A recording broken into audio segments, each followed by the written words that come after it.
formerly known as the Passat CC, the new Volkswagen CC, which confusingly stands for Comfort Coupé rather than Coupe Convertible, has been given sharper looks and extra kit along with the same range of economical and low-emitting diesel engines. While it isn't as popular as the Passat saloon and estate models, the Volkswagen CC is still a big draw for company car drivers, while private buyers that want something a little more svelte with the Fords or practicality are also appeased. Those looking for good passenger space may have to look away though, as the sloping roofline means headroom isn't particularly great in the rear end, while boot space is still a rather large 452 litres, the steep angled rear means the actual boot opening is rather narrow and shallow. The biggest issue, however, is that this is meant to be the sportier of the models, yet it lacks any real excitement or engagement. Despite the minor concerns, the CC is a genuine contender to premium offerings from Mercedes-Benz and BMW, while those after a good-looking coupe with a bit more usable space would be foolish not to at least consider the CC. The engine range consists of 2 petrol engines with 1 diesel engine offering 2 power outputs. The entry-level petrol engine is a 1.8-litre TSI producing 158 bhp.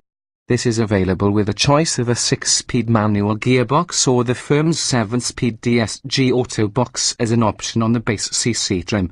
This engine belies its lower power due to the turbocharger.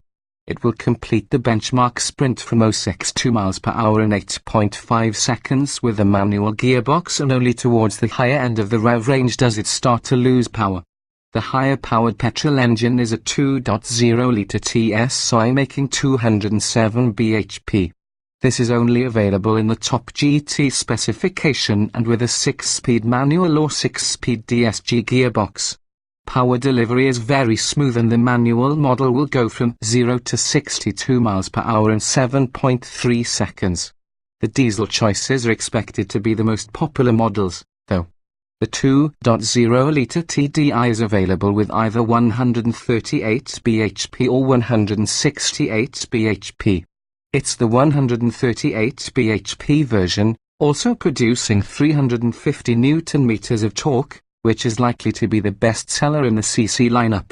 The 6-speed manual model, buyers can also opt for a 6-speed DSG, will go from 0 to 62 miles per hour in 9.8 seconds.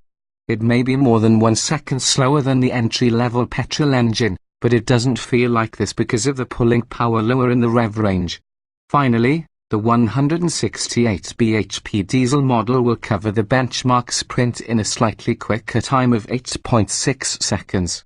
This is available with the same gearbox choice as the lower-powered diesel engine.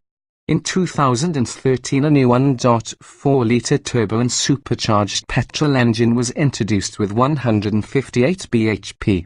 There's not a huge amount to shout about in the handling stakes. There's very little body roll and the CC grips well.